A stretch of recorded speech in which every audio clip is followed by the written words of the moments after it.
নমস্কার বন্ধুরা, মৌসুমি রান্নাঘরে সবাইকে স্বাগত। আজ আমি আবার একটা রেসিপি নিয়ে চলে এসেছি। গ্রীষ্মকালীন সবজি ঝিঙে দিয়ে চিংড়ি মাছের ঝোল। প্রচণ্ড গরমের দুপুরে এই রকম মাছের পাতলা ঝোল দিয়ে ভাত খেতে বেশ ভালোই লাগে। এখানে আমি 300 গ্রাম চিংড়ি মাছ নিয়েছি। মাছটা আগে থেকেই পরিষ্কার করে ধুয়ে জল ঝরিয়ে রেখেছিলাম। মাছটার মধ্যে দিয়ে দিলাম একটু নুন আর একটু হলুদ। নুন আর হলুদ প্রত্যেকটা মাছের মধ্যে ভালোভাবে মেখে নিয়ে 10 মিনিট রেখে দেব, তারপর রান্না করব। 10 মিনিট পর ফিরে এসেছি। কড়াই গরম করে দিয়ে দিলাম সর্ষের তেল। তেল ভালোভাবে গরম হয়ে গেছে।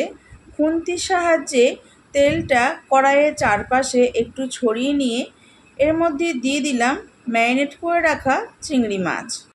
মাছটা ভেজে নেব, তবে খুব বেশি লাল করে ভাজবো না। ওই মিনিট 2 মতো এপিট ওপিট নাড়াচাড়া করেই তুলে নেব। চিংড়ি মাছ বেশি ভাজলে শক্ত হয়ে যায়।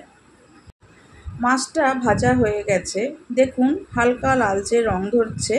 এই সময় তুলে নেব। সমস্ত মাছ তুলে নিয়ে ওই কড়াই আর একটু তেল দিয়ে দিলাম। তেল গরম হয়ে যাওয়ার পর ফোড়নে দিয়ে দেব একটু কালো জিরে আর একটা শুকনো লঙ্কা। ফোড়নটা দেওয়ার পর 30 থেকে 35 সেকেন্ড মতো সময় ধরে নাড়াচাড়া করে নেব। তারপর দিয়ে দিচ্ছি লম্বা লম্বা করে কেটে রাখা আলু। গ্যাসের ফ্লেমটা হাইতে রেখে আলুটা 2 মিনিট মতো সময় ধরে ভেজে নেব। এই সময় নুন হলুদ কিছুই দেব না। হাই ফ্লেমে 2 মিনিট মতো সময় ধরে আলু ভেজে নিয়েছি। দেখুন আলুটা হালকা লালচে রং ধরেছে। এই সময় দিয়ে দেব বড় সাইজের একটা কুচানো টমেটো। দিয়ে দেব স্বাদ মতো নুন। দিয়ে দিচ্ছি পরিমাণ মতো হলুদ। আমি হাফ টিস্পুন হলুদ দিলাম।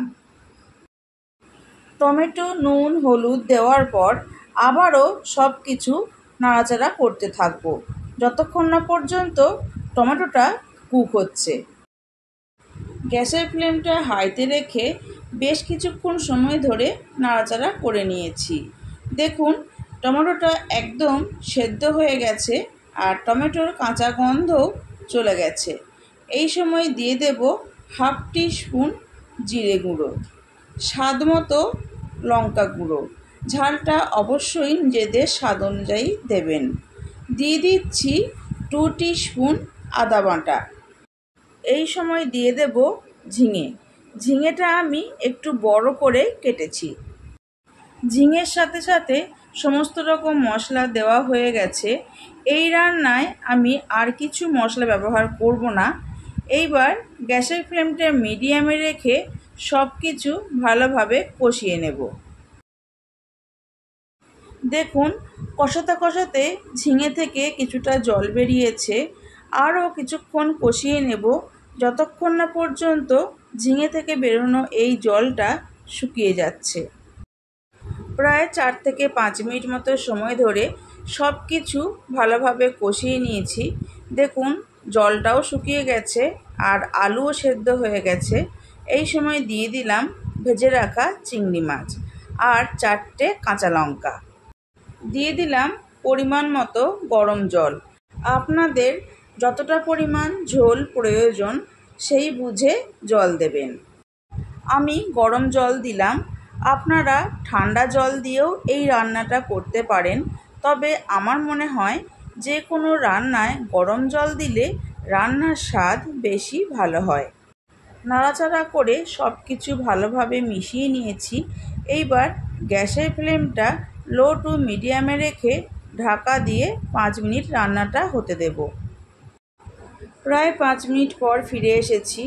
ঝিঙে আলু দিয়ে চিংড়ি মাছের পাতলা ঝোল একদম রেডি। এই সময় গ্যাসের ফ্লেমটা অফ করে দেব।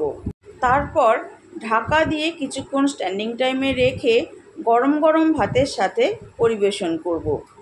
বন্ধুরা, আপনারাও বাড়িতে একবার এইভাবে ঝিঙে আলু দিয়ে চিংড়ি মাছের ঝোল রান্না করুন। তারপর আমাকে জানান রেসিপিটি আপনাদের কেমন লাগলো। ভালো লাগলে চ্যানেলটি সাবস্ক্রাইব করার অনুরোধ করছি। পাশে থাকা বেল আইকনটি প্রেস করে অল সিলেক্ট করে দেবেন, কারণ আমি চ্যানেলে যখনই নতুন কোনো রেসিপি দেব আপনাদের কাছে তাহলে খুব তাড়াতাড়ি পৌঁছে যাবে। আর ফেসবুক থেকে দেখলে পেজটি ফলো করে একটি লাইক করে দেবেন এবং ভিডিওটি বন্ধুদের সাথে শেয়ার করে নেবেন। আজকের মতো এই পর্যন্ত। আমি আবার আসবো অন্য কোনো রেসিপি নিয়ে। ভালো থাকবেন, সুস্থ থাকবেন। ধন্যবাদ।